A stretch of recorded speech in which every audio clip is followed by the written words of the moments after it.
जिन तथ्यों प्रमाणों के साथ राहुल गांधी जी ने हरियाणा में जिस व्यापक स्तर पर चुनाव आयोग ने भाजपा से मिलीभगत करके मतदाता सूची में हेरफेर करने का काम किया है, जिससे चुनाव के नतीजों को प्रभावित करने का जो काम किया है, जिस प्रामाणिकता से सारी बातें रखी गई हैं, ये साबित हो गया है कि ज्ञानेश कुमार मुख्य चुनाव आयुक्त नहीं, भाजपा के मुख्य पन्ना प्रमुख के रूप में भाजपा की मदद कर रहे हैं। निष्पक्ष चुनाव हुए नहीं, ना हरियाणा में ना देश के बाकी हिस्सों में, जहां भाजपा को कहीं चुनौती मिलती है तो भाजपा इन हथकंडों को अपनाने का कार्य करती है।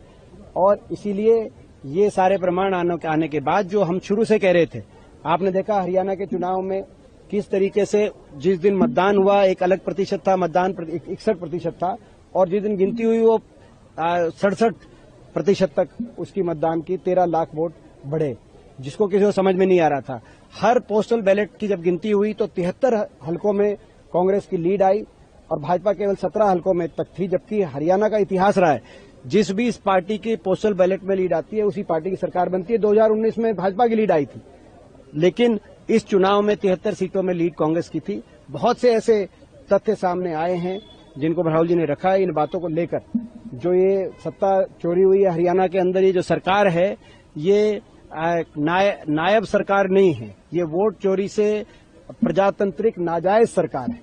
और इसीलिए हम लड़ाई लड़ेंगे, सड़कों पे आएंगे। केवल हरियाणा का विषय नहीं है, ये देश का विषय है। देश में प्रजातंत्र को दीमक की तरह भाजपा खा रही है। प्रजातंत्र को बचाने के लिए, संविधान को बचाने के लिए हम लड़ाई लड़ेंगे, जिसके लिए विस्तृत कार्यक्रम हमने चर्चा के बाद तय किया है।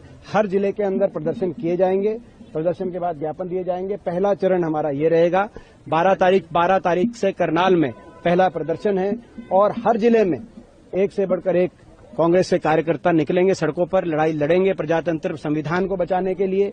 जो चोरी हुई हरियाणा के अंदर, वोट चोरी हुई, सत्ता चोरी हुई, उसका मुंहतोड़ जवाब देने के लिए हम ये लड़ाई लड़ेंगे।